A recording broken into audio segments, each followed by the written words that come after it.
What's up, guys? This is going to be the secret video for Roanoke Island. By now, if you've watched all the videos, we have done 11, and this is the last one. And by one, I mean the number here is 1 also. So we are going to be done after this video, and we can move on to bigger and better things. A couple of things about Roanoke Island. On the island, you're going to see that there is a play that gets performed, and it's called The Lost Colony. What this is based on is that there was actually a colony, the Roanoke colony, founded in about 1585 by Sir Walter Raleigh, and they wanted to set up a permanent English settlement in North America. Unfortunately, Sir Walter Raleigh went back to England, and when a ship came back in 1590, everybody was gone. So nobody knows what happened to the 112 to 121 colonists in the area. There was a word inscribed on a tree or a rock or something that said Croatan, and Croatan is actually a Native American tribe that is also in the coastal area of North Carolina by Roanoke. So it's been widely assumed that the Croatan Indians captured and rounded up the Roanoke settlers and basically turned them into slaves. There's been some findings that perhaps they did survive and they just kind of got assimilated into the Croatan community, but nobody knows for sure. Also, I wanted to point out that the Outer Banks were explored in 1524 by our good friend Giovanni de Verrazzano, and we know about him because he traveled to New York. So we also know that now he is the one that pretty much explored this area for the first time, and he reported his findings back to the King of France and the King of England, who was Henry VIII at the time. And that's kind of how this area was founded. Then there were many attempts to start colonies here, and eventually they succeeded. Also, just one more fun fact. If you were to go further south of Roanoke and you went all the way down to Ocracoke, this was actually the area where Blackbeard the pirate lived, and he did most of his pillaging in this area and further south. But this was actually the area where he was also killed. He was killed in battle right off of the Oracoke Inlet in 1718, and they cut off his head, threw his body into the water, and rumors had it that the body swam around the ship a couple of times looking for its head before it sank to the bottom. So we got another pirate story, and we also have another explorer who we've already seen before in the area. So the first clue is past two friends of Octave. Well, first off, who is Octave? And here we have an article about Octave Chanute, and we could see that he was a French-American civil engineer and aviation pioneer who was friends with the Wright brothers. And when he died, he was thought of as the father of aviation. Obviously, we now know that the Wright brothers are basically the fathers of aviation because they were the ones that had the first plane and flew. But we are looking for the Wright brothers here. And if we go back to our map and we go towards Kill Devil Hills, we'll see that there is a Wright Brothers National Memorial right here. So this is going to be where we want to start. Friends of Octave are going to be the Wright brothers. The next clue is in December, ride the Man of Oz. Well, I just want to point out that this is going to be the second time in one of the verses that the term December has popped up. Also, in Houston, it says things that fall in the December night. So this is the second time we've heard December. But we also know that December is also the 12th month of the year. And lucky for us, right next to the Wright Brothers National Memorial is Highway 12, or the 12 Virginia Dare Trail. And if we took the 12 all the way down, it'd eventually take us to a bridge. Now, we've crossed or seen many bridges here, but when it says Ride the Man of Oz, we could see that the bridge's name right here is actually the Washington Baum Bridge. And who was the writer of The Wizard of Oz? That would be L. Frank Baum. And he wrote The Wizard of Oz. He wrote many books. And if you want to compare him to somebody Currently, he'd be like J.K. Rowling's, who wrote Harry Potter. His books were incredibly famous, and The Wizard of Oz, the movie, filmed back in 1939, is still shown more than 80 years later, so obviously he did a good job. So we're going to want to mark the Washington Baum Bridge right here. And also we see another name, Washington, who we've seen before, Washington and Baum. Um, not a coincidence. It's there for a reason. Next, it says to the land near the window. And if we took the bridge over, we would see that we would be here on Roanoke Island, which is where we want to be. So just to make it easier, I'm going to start working on the map or the picture now, just so we don't have to come back to it. And if we were to look at the Wright Brothers Monument, we could see that we have this circle right here with what kind of appears to be a key on this side. We have a circle here and what appears to be a key on this side as well. And it's hooked to kind of a scythe right here. And this kind of has the outline of a scythe. So we'd be looking to start right about here. So what we'll do is we'll map this point as the first point that we're trying to go to.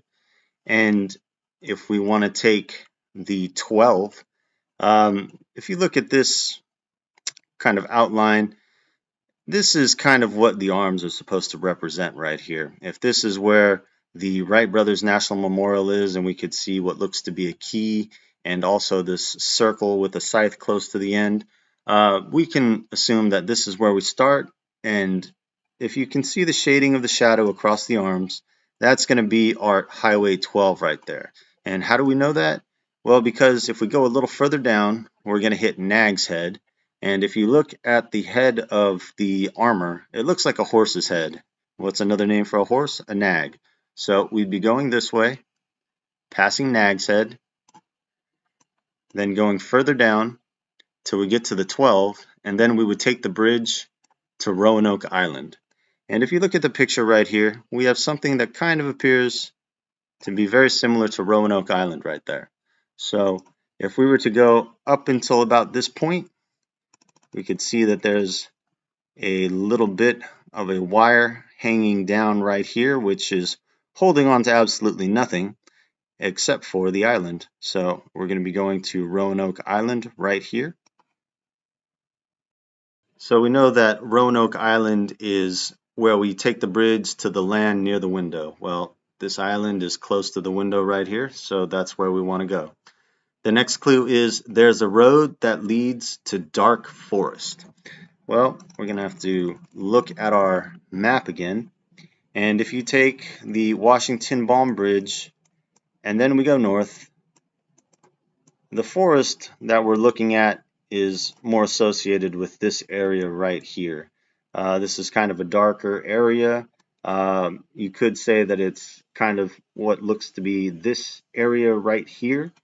But we want to go down to this area right here. And the best way to do it is just to kind of go around to where that is. And then we would kind of come down towards this area right here. So if we took the road 64, it would take us to the dark forest. Next it says where white is in color with two maps. Well, what does this mean right here? If we took the 64 and we have an idea that we want to go to Fort Raleigh, which is where the Roanoke colony was, and we put boots on the ground, which is something we couldn't do in the St. Augustine puzzle, so thank you Google Maps for helping us out here. If we come right up to the area right before the turn, we're going to see a white sign here that says Joachim Gans, and he was a scientist, a Jewish native of Prague, who led metallurgy experiments between 1585 and 1586 at the first Roanoke colony near here, part of Lane's English expedition. It's kind of funny that they were able to determine that since the original settlers disappeared, but here we have a sign right here talking about Joachim Gans. And just a little further down, on the other side of the road, we have another sign here. And this sign is the first English colonies, which was explored in 1584, site of the first English settlement in the New World between 1585 and 1587. It was also the birthplace of Virginia Dare, the first child born of English parents in America. So we have two signs right here, one talking about somebody who was English, and another sign talking about somebody who was Jewish from Prague. And if we're looking at these signs are very unique in the fact that they have a circle in the middle and then kind of a little scroll around it. I'm going to say that this circle right here with this little scrolling around and this kind of squarish outline is going to be the two signs. And you could see that if we called this the road right here also, you would have a sign on each side. So to me, I'm saying that that's going to be where we want to go, in between the two white signs which it said we were looking for. Next, it says, after circle and square, in July and August, a path beckons to mica and driftwood. Well, we know that we're going to be looking for a circle and square. So what is that going to mean? So if we pull back to our map and we kind of look, we know that we would be going through the forest and we would end up, well, here's Fort Raleigh National Historic Site, which a lot of people think that this is where you want to go. You want to go to the Fort Raleigh National Historic Site. But if we just look a little further up, we're going to see that here's something called the Fort Raleigh Road. And the Fort Raleigh Road kind of looks like a circle right here, doesn't it? And if we look at the parking lot here, well, it kind of looks like a square. So if we were looking for a circle, then square, we could say that perhaps this outline is also a circle, split in the middle right here, and then a square on top. Even though this looks a little rounded, I'm going to say that this post right here is what we're looking for. So we would be going upwards like that. And when it says in July and August the path beckons to mica and driftwood, it means that the weather conditions will probably be best to go to the next area. And what we want to do now, after saying that this is our circle and this is our square, is we want to put boots on the ground to see if we could find some kind of a path for us. And if we go right about right here, you can see right here that there is a path that looks like it's extending outward. And what is on the other side of this path? If you come out this way, you're going to be on the beach right here. So when it says in July and August, a path beckons to mica and driftwood. Well, in July and August are the warmest times of the year normally, and that's when you would want to go to the beach. So when you go through, you will end up at the beach, and you can see that there is a ton of wood in this area. Now, similarly to the last puzzle that we did in St. Augustine, you can see that we're not able to go anywhere here on the beach. The closest that we can get is right about here, but even at this site, they also have a path which you could probably walk through, but I don't know if this is private property on Dare Avenue right here. But if you want an easier access point, you could always go through here. But you would want to be right on the beach. And following our picture, if we were to kind of go through all the trees and the brush, well, we would end up at the belt right here. And this belt looks very similar to what we see right here, the shape of the beach. It looks a little better on this side just because it goes down and out, but this side is a little more flatter. But still, this is going to be our beach representation right here. The next clue is under that which may be last touched or first seen standing. Well, usually the last thing that you touch before or when you die is going to be a wood coffin. So that's usually a reference to the last thing you touch. Your body is going to be encased in a wooden coffin. So we're looking for something wood.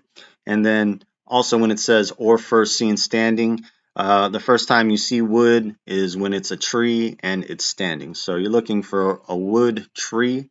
Whether it's standing or not is debatable. It may be on the ground or it's standing. Unfortunately, as I said, we're not able to put boots on the ground on this beach. So You guys are going to have to do a little bit of digging here, not just digging with a shovel, but figuring out what that thing we're looking for is. But it also says look north at the wing and dig. So if you were standing right about here and you were looking north, well, you would be looking right about at the Wright Brothers National Monument or the National Memorial. And here they have a giant airplane right here. So, you might be able to see that from this location. I'm not too sure. But if you were on the beach right here, you could see right here, kind of looks like an airplane. So if we were to zoom in, don't know if it's an exact perfect fit, but this would be a representative of the airplane right here that we'd be looking north at. Next it says, and dig to achieve by dauntless and unconquerable determination your goal. So this one was pretty straightforward. We're just going to a certain couple of spots and then we would end up on the beach. So here we are right on the beach. This is where the casque is going to be buried, somewhere around here. My biggest concern about this area is the weather, basically, just in case there were hurricanes or something. Did it kind of pull away some of the sand and reveal the area?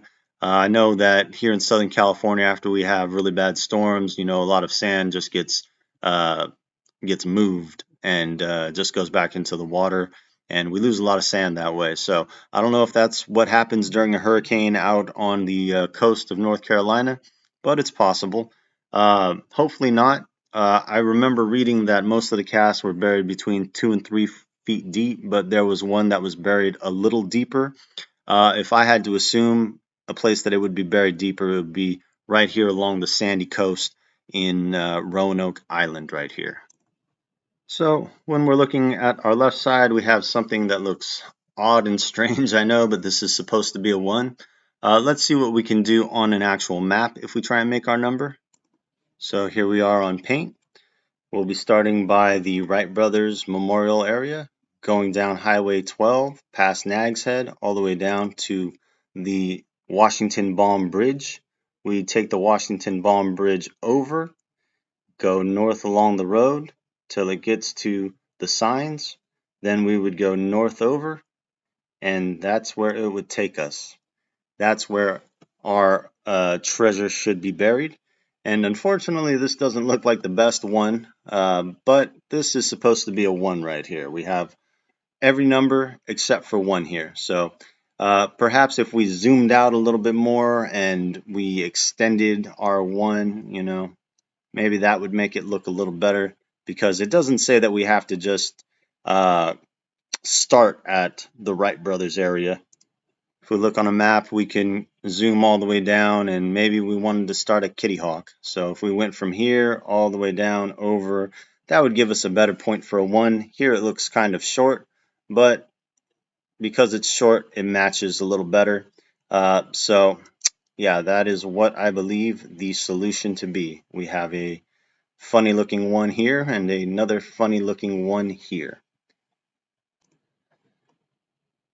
And we want to see if we can make our number somewhere just to see if it matches. So let's zoom in. The only fair person that we kind of see is this individual holding this bauble right here. But unfortunately, we can't really tell too much about this, even if it is a fair person. Maybe it's something else. So we're not going to look at that. We're just going to look directly at the fingers right here.